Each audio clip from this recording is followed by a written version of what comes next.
Welcome to Through the Trauma podcast. My name is Amber Larkins, published photographer, storytelling expert, visual artist, entrepreneur, speaker, and coach.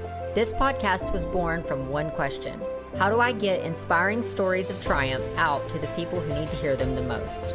Come with me, enter my world, where lives are getting changed, heroes are getting developed, and greatness is being achieved. Hello, and welcome to another episode of Through the Trauma podcast. I am Amber Larkins, your host, and today I have with me Miss Lynn Rivers. She helps people with their gut and helps people heal from trauma through food, nutrition, and she's going to get into everything that she actually does, but she has gone through a multitude of traumas herself and is going to share with us today just kind of what got her in this line of work and how she is really making impact in people's lives through doing what she does. So, Lynn, thank you so much for being here with us today. Thank you for having me. I'm excited to be here with you. I know we have tried to get on this podcast several times, and something has held us back, whether it's moving or weather or something. So I am very grateful that you're here today. I've been very eager to talk to you, and just reading over some of the things that you've been through, man, it has to be a lot for one person to carry.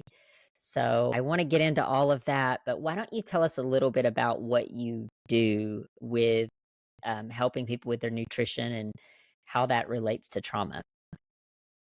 Yeah, absolutely. So I'm a functional medicine practitioner, and I also do mindset coaching, and they go hand in hand. I mean, it's mind, body, spirit that you need to work with, right? And through functional medicine, that has been my biggest gain for myself and my clients, adding that modality into my work. And the reason for that is a lot of what we physically experience as far as emotions, whether it's anger, sadness, depression, the whole nine yards, that is actually it tends to stem from our gut. And the reason is we're made of mostly microbiome, right? And a lot of people don't realize this, that the majority of who we are is microbiome, which means viruses and bacteria and fungi and yeast and all of these different organisms that encompass our entire body. And we're only 10% human cells. So that should put it into perspective for you of how big of a deal this is. And our gut microbiome literally affects every single thing about who we are and what we do. I mean, it can control who you're attracted to, the foods that you eat. It can control whether you're skinny or fat. It can control so many different things that people are literally not aware of. And one of the things is depression and anxiety and anger, aggression. And it's through understanding gut dysbiosis. Having, a dysbiotic gut means that it's out of balance. You really want your microbiome to be in a symbiotic state with your body. And it should have a certain level of bacteria and viruses, and each one should be in a really good filtering system. And when it gets out of balance, it can cause a lot of different issues for you. And for myself, I did not understand why I kept having emotional outbursts, why I wanted to commit suicide the majority of my 20s and teens.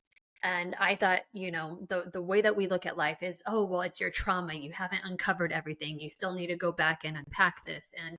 And yes, there is truth to that, right? There is a point in understanding the traumas that you've been through and working through them and not letting them rule your life. But it's not the trauma that's causing the emotional outburst. It's not that's actually causing you to start crying or to start screaming. It's something within your body. There is a physiological response that's happening.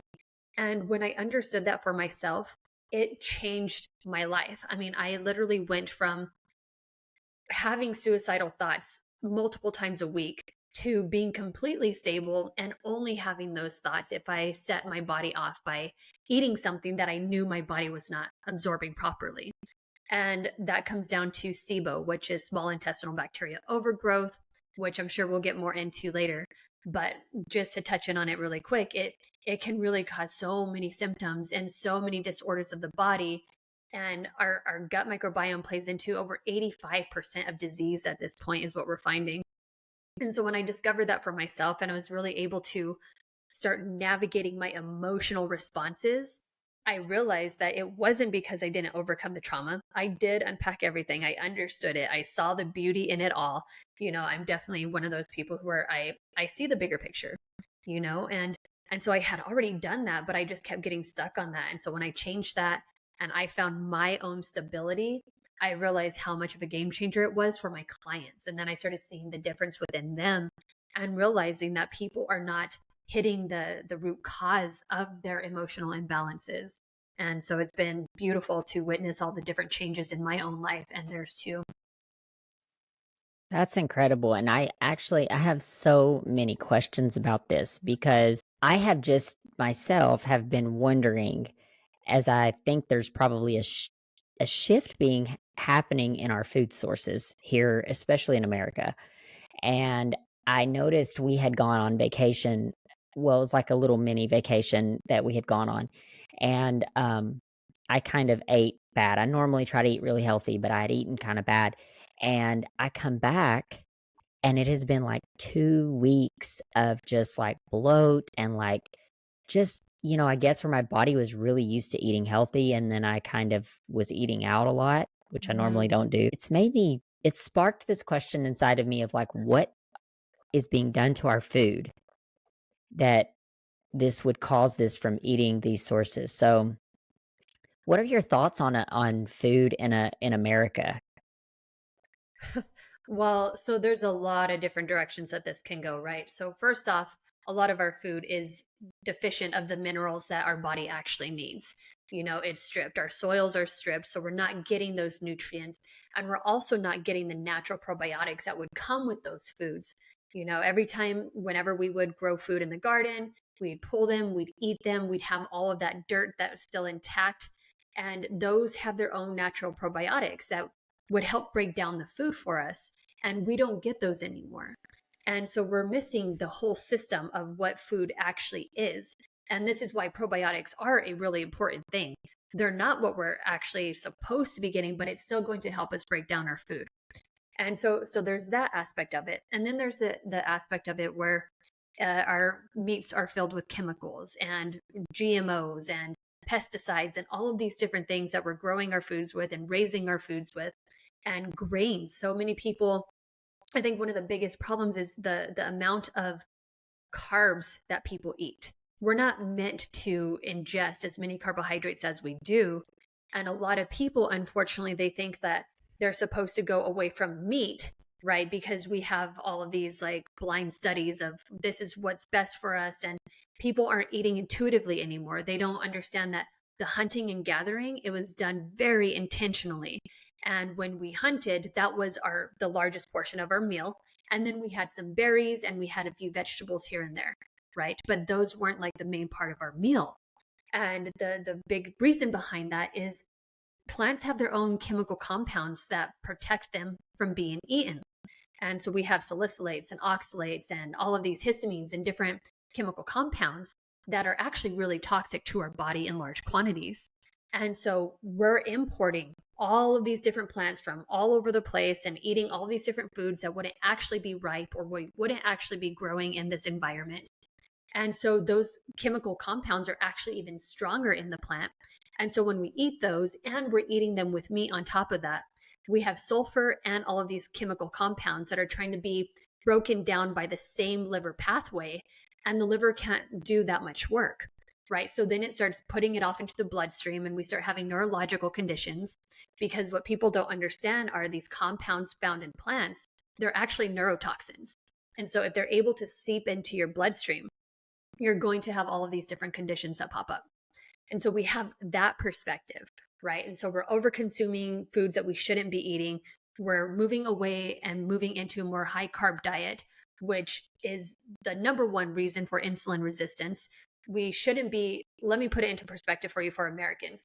We should be consuming no more than 50 grams per meal of carbohydrates, and topping off at 100 and 150 would be ideal for the average American. And most people are getting that in one meal. A lot of people, if they eat, like, they're getting a hamburger with french fries, a milkshake or Coke, whatever, they're easily close to 200 grams of carbohydrates for that one meal. And then they do it two more times, right? And the big picture is 80 over 85% of Americans at this point are insulin resistant, which is the precursor to diabetes. It's the precursor to prediabetes, and then obviously from there diabetes. And so we have to look at this bigger picture of no one's taking charge of their diet. No one's asking what they're eating. No one's asking, how is this food affecting me? And they just keep consuming. They don't care where the meat sources come from. They don't care where, their vegetables are grown.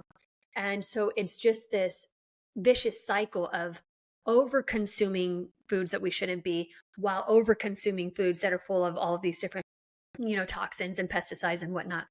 And so it's just like this big melting pot of, yes, there's no reason why our bodies are breaking down. There are more people who have chronic conditions at this time than ever before. And it's just, honestly, I think it's overconsumption, and we only need to eat twice a day. Like, if I had to give people one tip, it would be intermittent fasting. You eat around 10, you eat around 4, and that's it. You give your body plenty of time in between to actually digest and rest, right? And when we don't do this, it just shifts our body into not being able to process anything we put in it. So there's a lot of different directions that, Mhm. it's yeah. Yeah. There's a lot of views on food and nutrition, but one thing I think that everybody can agree on, I mean, unless you're living under a rock, is that America does allow foods to go onto the market that is not true foods. They Hmm. are toxic. Foods sometimes like dyes that are not even legal in other countries. It's legal Oh here. yeah. Um, we stay away from dyes or try to the best of my ability. I have kids. Well, their dad has epilepsy, and so Oh there's wow. neurological issues there. And so I definitely don't want them putting poisons, which are dyes and things, into their Hmm. system, which affect neurologically, because I don't know what that's doing to their bodies. Um, and it makes me angry. In fact, I went to the grocery store just this week and was walking through the aisles, and it's like everything I picked up. It's like, well, can't eat this. This isn't real food. Can't eat this. This isn't. And it's so frustrating. It's like, what is this? Like 80, 70, 80% of the food, if, and that's a generous number, is like that I can't even eat because it's not Right. even real food. And the thing that has really bothered me lately is this idea of lab grown meat. Um, like I bought some chicken, and I'm to the point now where I'm like, I don't care if we live in poverty. I'd rather live in poverty and buy organic foods, but I don't even know if we can fully trust that. You know what I mean? Um, but the I had this chicken, when I cut it, it just like it's like shredded. And it was there's no way, I thought there's no way this can be real chicken. I grew up in the country. I live in the country still, Hmm. and my family we've had chickens, like real chickens before. Um, I'm like, there's no way this can Real be chicken. real chicken, and it's Yeah. just heartbreaking because when you look around, I don't know if you've ever seen this, but there's a picture, you probably could find it on the internet somewhere, of like in the 70s and 80s of people on the beach, and like no one's fat, no one is overweight. Hmm. Hmm. And then you have people now in the, what, 2020 Hmm. 20s, and people are like, it's hard to find people that are not overweight or struggling with Exactly. their weight. And it's like, why is that? It's because there's so many foods that our bodies just can't process. So what you're doing is hugely impactful, and I thank you so much for what you're doing, because just raising an awareness around this is huge. I think we get stuck in this rut of like, this is just culture. This is just how things Hmm. are. My kids don't know any different. They don't remember. I don't even hardly remember, Hmm. when when it was alarming when I saw this photo, and I'm like, I don't even remember that. But we get stuck in this culture of like, It's just normal. It's just how things are. It's just normal. People are getting Mhm. cancer in their 20s, 30s, and 40s. It's Mhm. just normal. People are undergoing immense amount of trauma. I mean, huge dealing with trauma, dealing with depression, dealing with suicidal thoughts like you hit on, Mhm. dealing with all of these things and why. And then you have the whole other topic of like the hormones that's in the food. So the hormones that's in the meat. And what does that do to our bodies? Little girls are starting their cycles Oh much yeah. earlier. Mhm. Kids are growing up too fast. They're growing huge. Um, Mhm. I don't know. It's a lot. And I'm sure an hour is not nearly enough to get into all of that. But let's go back to your trauma and then understanding how did you make this bridge of this is my gut and these are the things I'm going through, and how did you make that bridge there? Yeah. So my journey really started when I was 1 and 3. I mean, I almost died of pneumonia when I was 1 and 3. And it was a really, that alone was traumatic for a baby, right? But then there's also the fact that I like to share the whole story in bits and pieces if possible, where when I was in the incubators and they had my arms tied down, my dad, his appendix ruptured. So they put him into the same room with me. And so there was a lot of fearful energy in that space, right? And as a baby, you don't understand words, but you understand feelings. And when my mom and dad would tell me that they loved me, it was in fear because they were afraid that I was going to die. So at that small of an age, I internalized the word love to mean something terrifying. And so as I was able to get older and understand words, anytime my family said I loved you, I would cringe and I would go into a panic attack at a very young age, like 4 or 5. And I would never say the word love. I was terrified of it because of that initial feeling. And so I carried that through with me. And first off, I grew up in a really tumultuous family. Like it wasn't like my dad was an alcoholic. My mom and dad fought all the time. They eventually separated at one point. They got back together.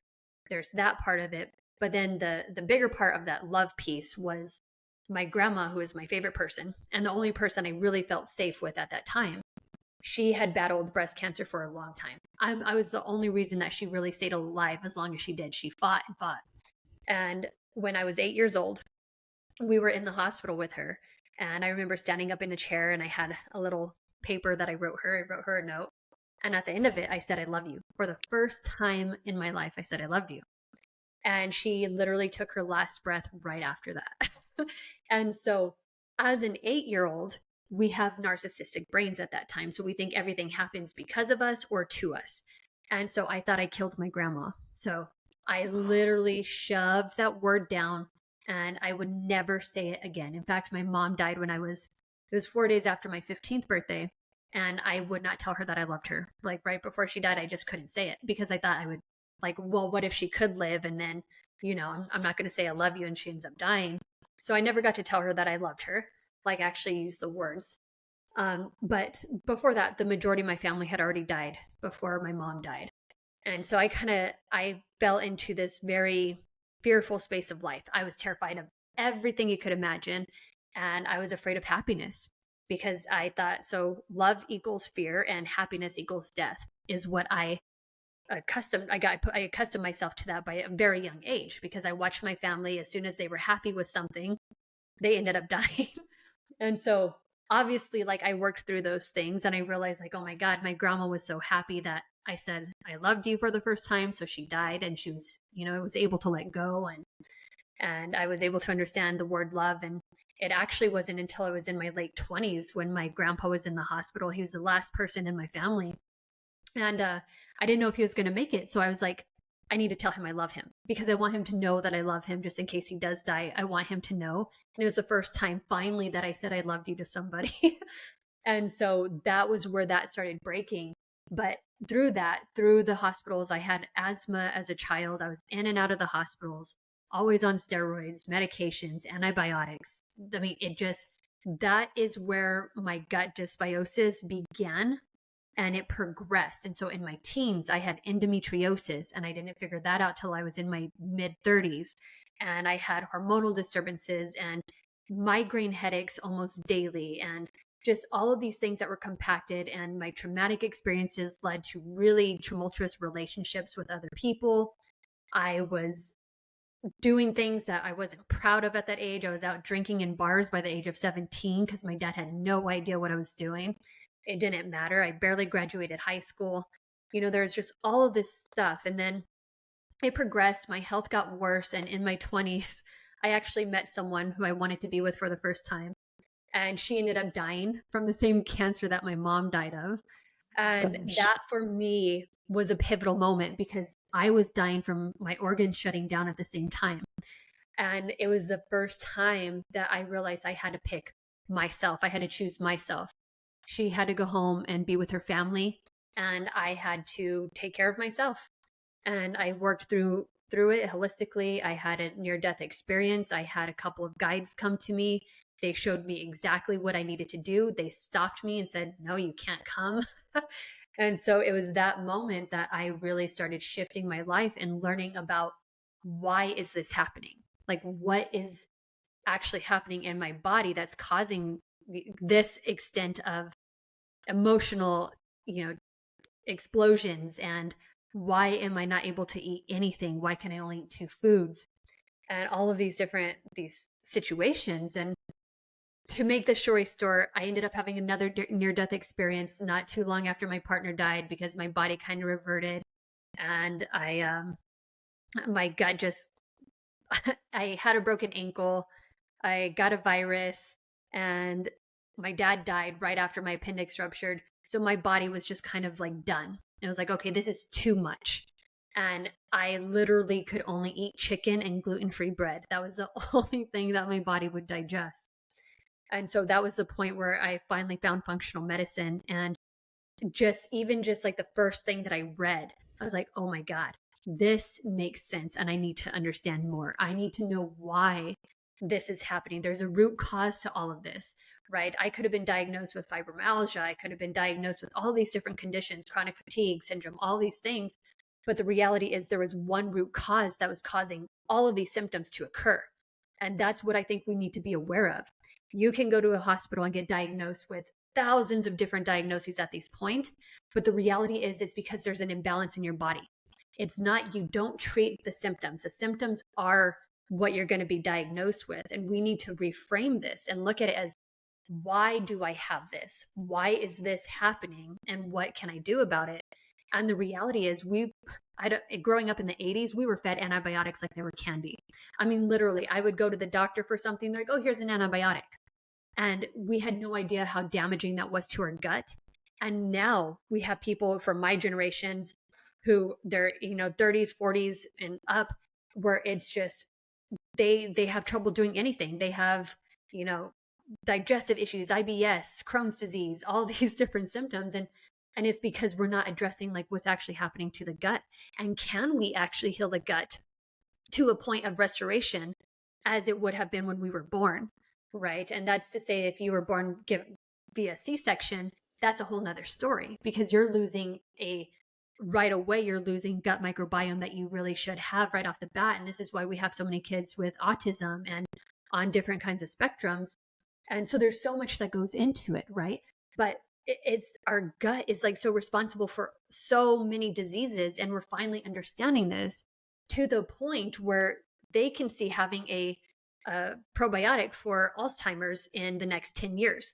Like, you're diagnosed with Alzheimer's, here's a probiotic, it corrects your gut imbalance, and it's gone, right? Because we have been able to reverse these things. It's not something we throw money at the medical industry thinking that they're going to figure something out. They're going to cure this. They're going to cure this. The reality is we know where everything is stemming from. We're just giving them money to progress the medical system, to continue perpetuating this, this cycle of get sick so you can come give us money and we can, keep this going. And so there's so much information, and you're right. We can barely touch the surface of it. But it's so important for people to know that there is a reason that this stuff is happening, and we can do a lot for it at this point, but we still don't know how far we can take this. Like, for myself, I am still working through some gut dysbiosis. And after being in the hospital for a week with a ruptured appendix, and they had me on antibiotics that entire time because I was dying, it makes me wonder, how capable are we of actually reprogramming our gut to a place where it would be as good as new? We don't Mhm. know that yet. It's still in the trial periods, really. Do you think it's possible to do that with living in a place where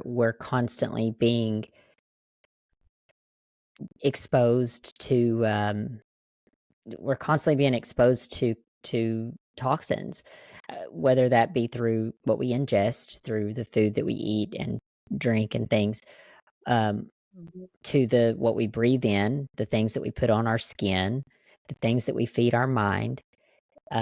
I mean, which it took me many years to really see the connection there, but there is truly a connection with that because our body has stress responses. So if we're stressed about something or we're Mhm. fearful about something or whatever, our bodies release hormones that Right. affect that. So all of these things, do you think that it's possible to it sometimes feels to me like I'm swimming up a creek. You know what I Mhm. mean? Like it's really Absolutely. hard to fight against everything that we're exposed to on a daily basis. I have to admit that I still battle that, right? Because my body was so broken down constantly throughout life, right? Like there was never a break until my mid 30s when I came out of my last near death experience and was like, okay, both feet on the ground, stop trying to escape. I wanted to go home. Like I still sometimes I'm like, man, it would just be so much easier to go home. I've gotten to, connect with my past loved ones after they died. And so I'm like, man, like I'm the one that was left here, and so there must be a reason. Like I keep having to remind myself, like there has to be a reason, right?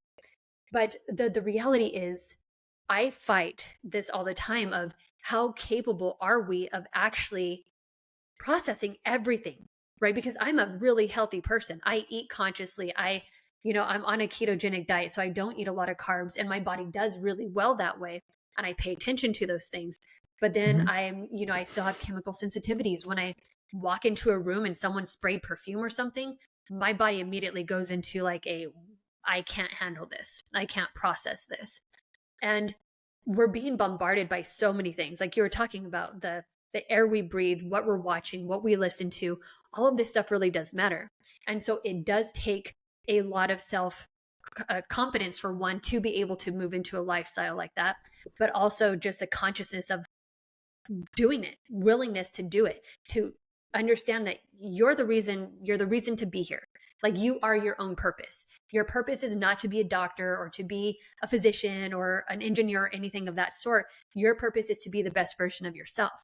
And I think a lot of people are missing that beat. They don't pay attention to what they're eating. They don't pay attention to the people that they're around. They really just live on autopilot and they continue doing the same things. And so then their body just accumulates and accumulates. And at what point do you stop and ask yourself, oh my God, I'm 40 pounds overweight. I think I might need to do something about this, instead of continuing down a road and then another year from now, you're another 40 pounds. Like people need to take responsibility for themselves and to do the best that they can. And then, even at that point, I'm going to be honest that how capable are we of processing everything that's happening? I don't know, because I Mhm. I do live that mindful life. I live a completely different lifestyle to the majority of people, and it's not difficult for me. I don't struggle when I go out and I see people eating ice cream and pizza. It doesn't faze me one bit because I've had to. It was life or death for me to get my body to a place where I can process things to a certain extent. But at the same time, I think fasting really does come into play for this. And I want to talk about that because our body needs a reset often, and more so now at this time in life, because you walk out, you're going to be bombarded with air pollution, you're going to be bombarded by noise pollution. Your body's constantly on overdrive. It's the stress container, right? It's not just our jobs that's stressful, it's not our families, it's not any of this. It's the whole nine yards of everything just kind of coming at us from all these different angles, and us not taking the steps we need to be able to process even half Mhm. of it. And so Mhm. I spend the majority of my time alone. I do that because my body does need that reset often. And I think more people actually need that reset. They're just not aware of it. And Mhm. you, in talking, like it actually brings me into this space of that reminder that, oh yeah, I ate something that was high histamine yesterday and it set me off. And I can tell by the neurological way that I start operating if I do something that my body doesn't like. But to what extent can we go, right? Our livers can process, let me look at it this way. So our livers can only process air pollutants if we're in that environment. People go out, they're in air pollutants and they're drinking beer at the same time, or they're eating, you know, high calorie foods or anything of that sort. And they're doing it at the same time that they're ingesting all of that, or that they're ingesting their environment at work. And so you're all those stressors at one time. I don't think that we're capable of doing that. And it's not to diminish our body's capabilities and abilities, but I just don't think that we're wired for that. I don't think Mhm. it's healthy, and I think that's why we have so many people in health crisis right now, because we're trying to do too much that we cannot process. Yeah. No, I agree with you 100%. That is something that I wish there was a way that I mean, all we can do really is raise awareness in doing things like what we're doing here. But I wish there Right. was a way because I see it. I have a 12-year-old and a 9-year-old, and I see it in them where I'm like, "Hey, you can't have that," and they get frustrated with me. Well, why do we have all these food at the grocery store and we can't get anything Mhm. here? Can I have this? Can I have this? No, no, no, no, no. You can't have any of that. You can have this. And they're like, I don't want that. Um, but but culturally, our culture puts on us that this is normal. Everything is normal. And this is where I feel like the majority of people, I don't want to say the majority, I know a lot of people are walking around brainwashed into thinking like this is just normal, or they think this is a never ending battle. I can't win at this, so I'm just going to give up. Or I don't I mean, I would love feedback from people like if someone's listening to this podcast and you have feedback, please share it because I'm not really sure. And I feel I go through those periods of hopelessness as well, where it's like, I don't know how to even battle against all of everything that we're being pushed on us. And I mean, then it's like, if you do kind of speak out, you end up pissing people off, and it's like, well, I'm not trying to piss you off, I'm just saying, like, this is not healthy. It doesn't take a Mhm. genius to figure these things out, but I don't know if it comes from I guess it's different for all people, whether it be a issue of discipline, it be an issue of just ignorance, there be an issue of just refusal or Mhm. hopelessness. But obviously, there's reasons that people are not doing it and not taking it seriously. I do think also with nutrition, it's one of these things that it's not. We don't see something overnight, so we've been conditioned to believe we have to take a pill and it fixes it. We see this with weight loss. Take this pill and it fixes it. You don't have to change anything and you see it quickly. Well, that's not how nutrition and exercise works. And that's not how self growth works when we're working with the mindset. I mean, because you're a mindset coach as well. Mhm. Um, but what are your thoughts about that? I know you laughed, so I'd love to hear your feedback on that. Yeah. Yeah, it's I don't mind being that person that speaks out. I don't expect everyone to resonate with me. If someone likes what I say, great, take it. If they don't, then don't. It's really that simple. We don't have to battle people on everything. Mhm. And I am one of those people. I do work with a lot of different cases of functional medicine, and a lot of times it's everything you said, right? Ignorance, it is lack of awareness, it is laziness, it's all of the above. But more importantly, it's the media that people are part of, right? Everyone is following the mainstream media. They're hearing all these things about politics and all of these things about drugs, and just this whole bombardment where they're believing it. They're playing this game, and they're playing this me against you game. And it's the most detrimental game that you can play. Because if you remove yourself from that world, you realize that the only person in charge of your life and what you are going to accomplish is you. And if you remove all of that, you're no longer playing these victim games, because that's what happens. We play the victim so well in this life. And why me? Why did I have to have this? Why do I do? And don't get me wrong, I played that for a very long time too. Why did all my family members die? Why did I have to be so sick all the time? All of these things. And the reality is, I was like, okay, yes, these things happened, but I'm in charge of how my life turns out. I'm in charge of how I respond to certain situations. Right. And so that's where we take responsibility and we start thinking, oh, my health isn't great. What do I need to do about it? Actually asking yourself questions, actually acknowledging where you are. Because I think so many people, they don't want to see themselves. And I've had to see myself so deeply. I've spent the last most of the 10 years alone intentionally because I wanted to know, who am I? What do I want from this world? What do I want to do in this world? And how do I want to feel? Right? Because I believe that if you're not going to better yourself, if you're not going to actually be the best version of yourself, why be here? There's literally no reason to be here if you're just going to stagnate and take up space. Like, I have no problem saying that. You're going to take up space if you're not going to progress in your own life in whatever way. That could be such small, insignificant ways to others, but as long as you're growing for you, that's the key. Right. And so there's this victim mentality that comes with everything. And I like to remind people that you're in charge of everything that happens in your life, whether you like to see it that way or not. Right? Whatever happens to other people around you, that's their journey. And yes, it's going to affect you, right? Like, my partner dying affected me, my mom dying affected me, but it wasn't because of me. They didn't die because of me. They didn't die because of someone else. They had their own journey, and we're not supposed to know another person's journey. We're just supposed to understand it from our perspective and move forward. And we can take things that happen in our past. My mom dying very early in my life, and it was a really traumatic experience because of my age at that point, pushed me into seeing, how can I help people get better? Because this is not normal. People should not be dying at the age of 40 from all of these different conditions. Right. And so I utilized my past to help others and myself.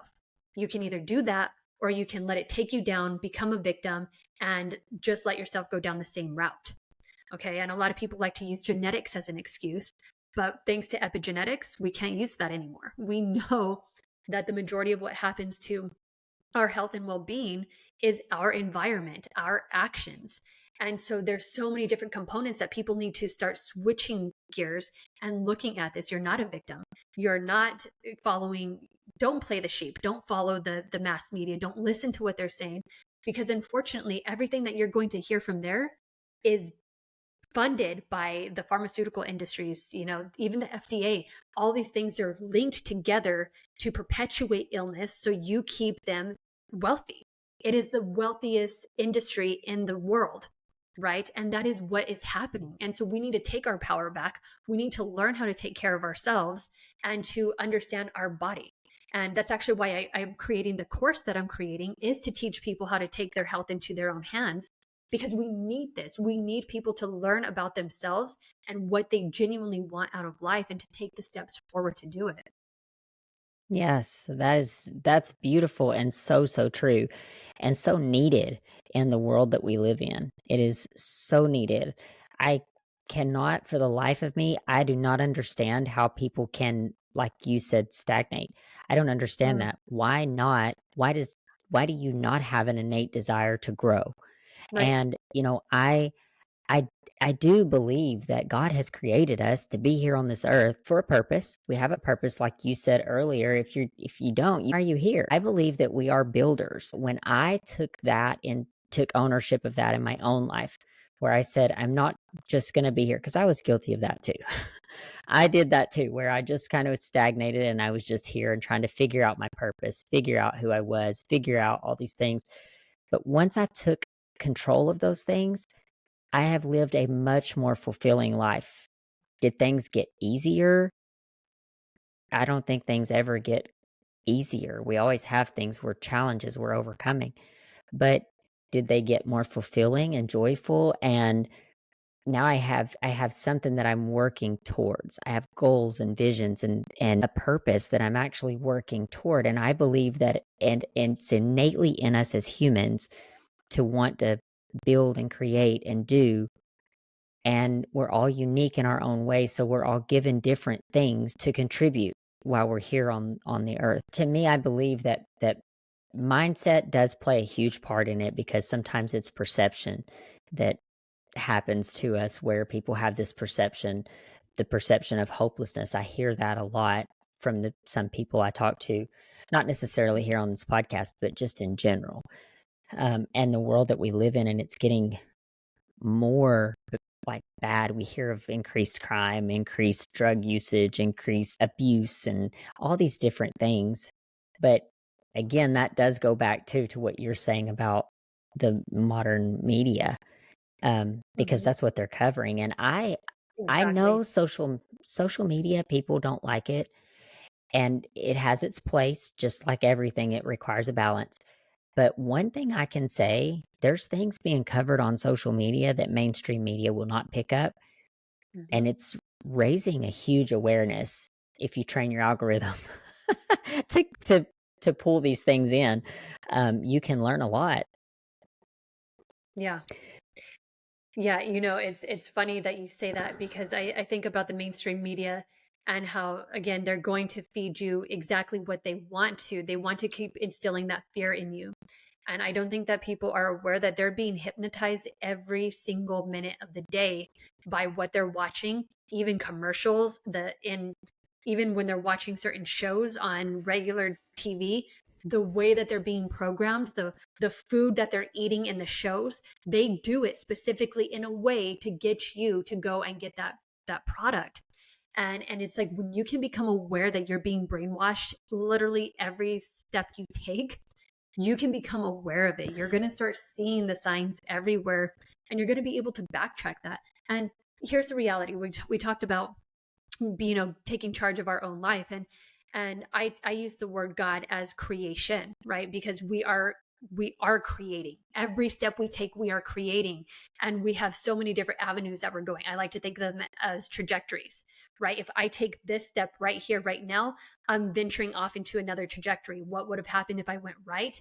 That life still exists, right? I don't know if you saw the movie Sliding Doors with Gwyneth Paltrow back in the 90s, where they No, show, oh, it's such a good movie. They show her and she goes two different directions, and you get to see both lives, like which directions. And I always think about that we're in creation. So every action that you take, I can walk out the door with a bad attitude, and that's what I'm going to attract, right? Because I think one of my favorite things to remind people is you are literally what you attract. We are energy, and we're vibrations, we're water, we're literally frequencies. And it's not a woo woo thing, it is scientifically proven.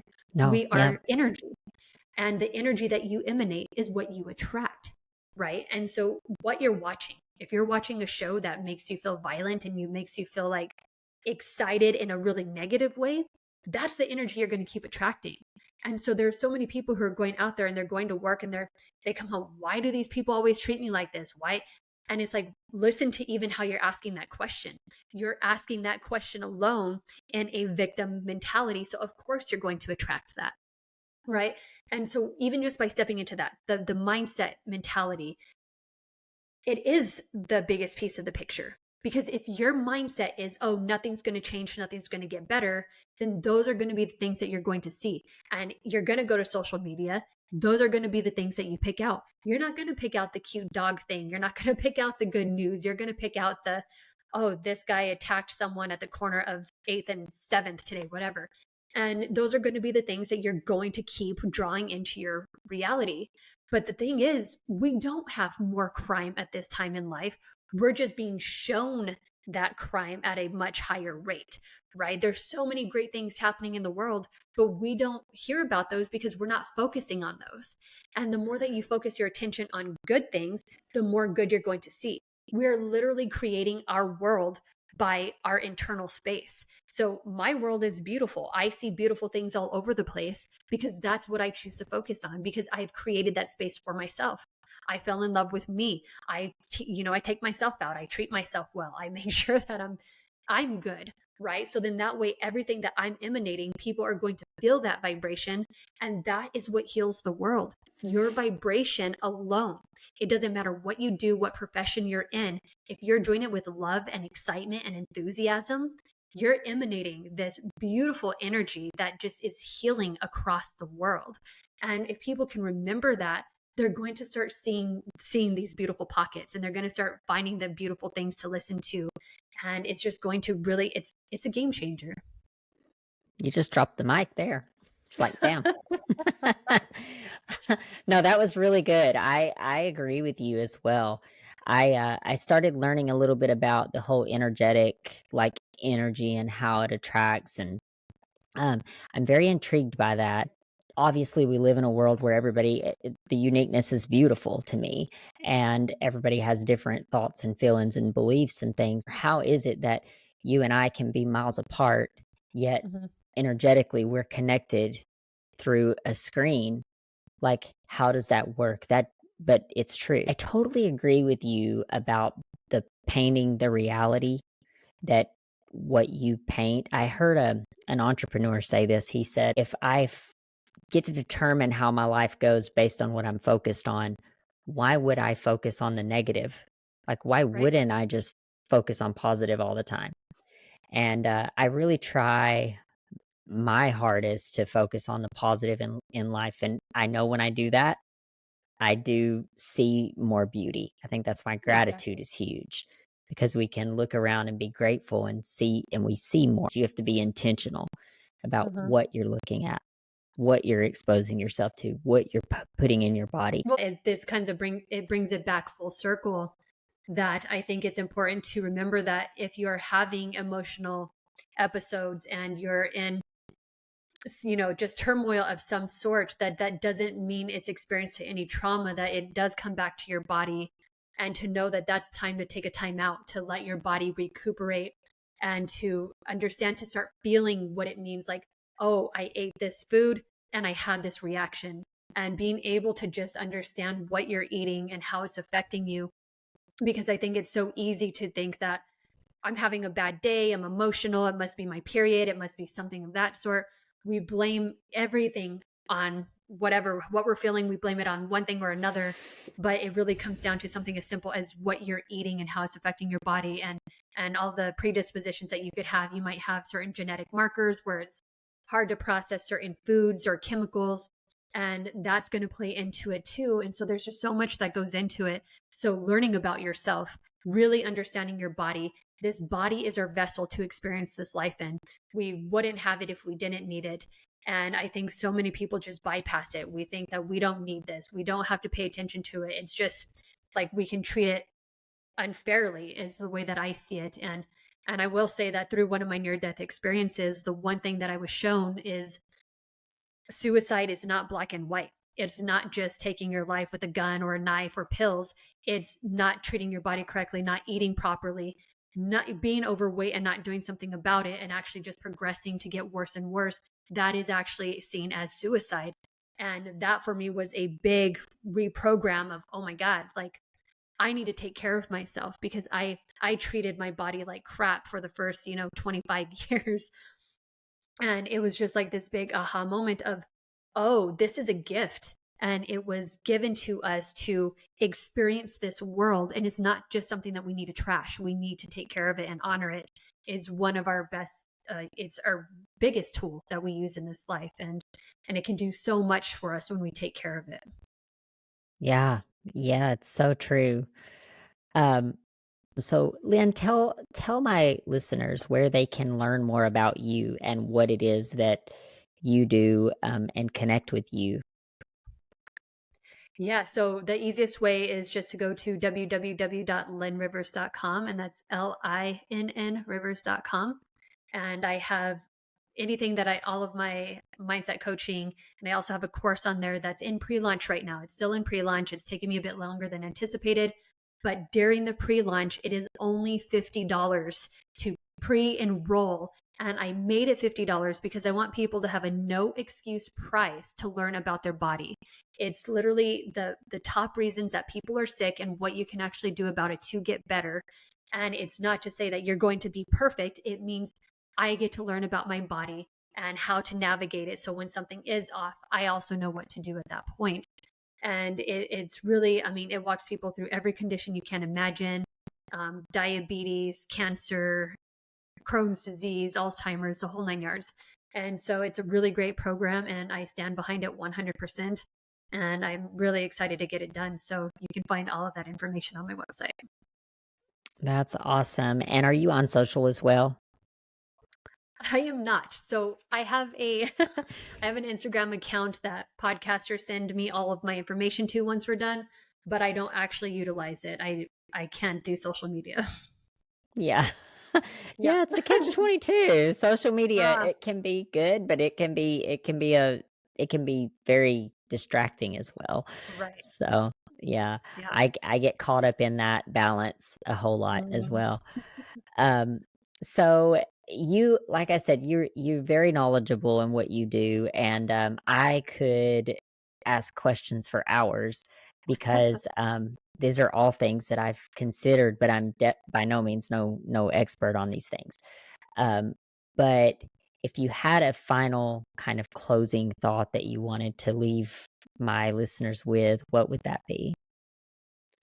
To invest in yourself, to take the money that you spend on alcohol or cigarettes or all of these different electronics that we just don't need in this world, and overconsumptions of everything, and use that for yourself to learn more about who you are, to take care of yourself, get massages, go to see a functional medicine practitioner, learn about your body, take courses, find passions, use that money to do something new.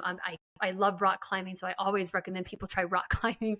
Just do things that help you step out of your comfort zones and push you in a new direction. The more you can learn about yourself, the more new things you try, the better you're going to be in life and the better that you can help others. So definitely just utilize money for yourself. It's a beautiful tool. Yeah, there's nothing any better I can add to that. That's so true. Well, Lynn, thank you so much for coming on today and just spending this time with us and sharing your expertise with us. It's very impactful, and I'm sure it will inspire many people to hopefully to change and to, because as we change individually, we can then change more people who can then change more people. So Be the light. that's what yeah, that's what we're doing here is trying to impact people to make those positive changes. So, and I think Lynn has definitely inspired us today. So, thank you so much for being with us. Thanks for having me. Thank you for listening to Through the Trauma podcast. If you have found value in this episode or believe in the mission behind what we are doing, please subscribe so that you never miss any future episodes. Also, be sure to check out our transformation project at transformationthroughtraumaproject.com, where we help inspirational stories get heard on a larger scale through multiple platforms. If you know someone who can benefit from this episode, please share it with them. Until next time.